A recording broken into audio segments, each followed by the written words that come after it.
আসসালামু আলাইকুম। আমি হাকিম রফিক সরকার। বন্ধুরা আমার, আমি যেখানে রয়েছি, এই যে গাছগুলি আমার এখানে দেখছেন, একটু দেখান দেখি।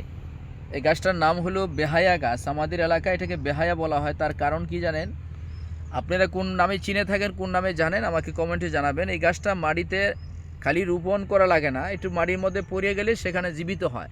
এটা ছোটো ছোটো করে কাইটা আপনি একবারে ছোটো ছোটো করে কেটে টুকরা টুকরা করে নদীতে ভাসাই দিবেন। এটা বাঁচতে বাঁচতে যখন মাটির স্পর্শ পাবে সেখানে যেতে হবে।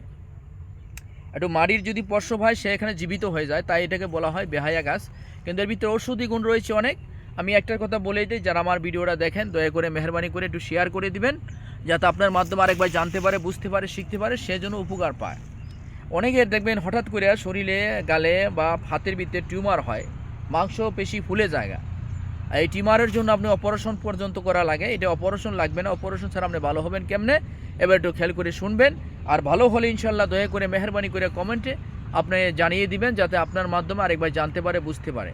এখন এই যে ফুলটা দেখছেন, এই ফুলটা কি করবেন আপনি, যাদের টিউমার হয়েছে তাদের জন্য এই ফুলটা ভালো করে পেস্ট করে নেবেন, মানে শিলপাটার ভিতরে বেটে গুঁড়া করে নেবেন।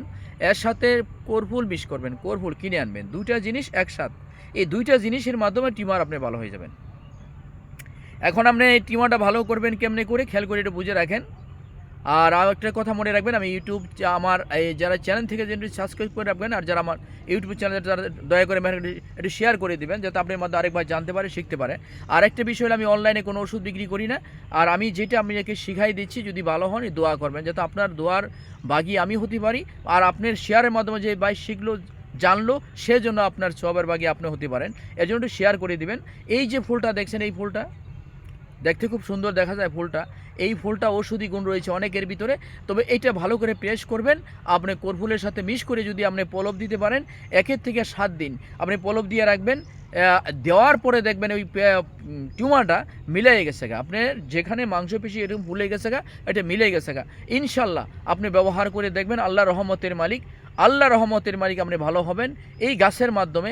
আর যদি একবার ভালো হন টিউমার এই গাছের মাধ্যমে, এটা প্রাকৃতি, আর ভবিষ্যৎ কখনো হবে না। যেমন ওষুধের মাধ্যমে যদি ভালো হন, কোনো অ্যান্টিবায়োটিকের মাধ্যমে ভালো হন, সেটা আবার পরবর্তী হতে পারে, বা অপারেশন করার পর আবার টিউমার দেখার অনেক সময় অনেক জায়গায় হতে পারে। আর এইটার মাধ্যমে যদি ভালো হন, আল্লাহ রহমতের মালিক, আর চিরস্থায়ী ভালো হবেন, আর ভবিষ্যৎ হবে না। এই বলে শেষ করলাম। আসসালামু আলাইকুম রহমতুল্লাহ বারকাতুহু।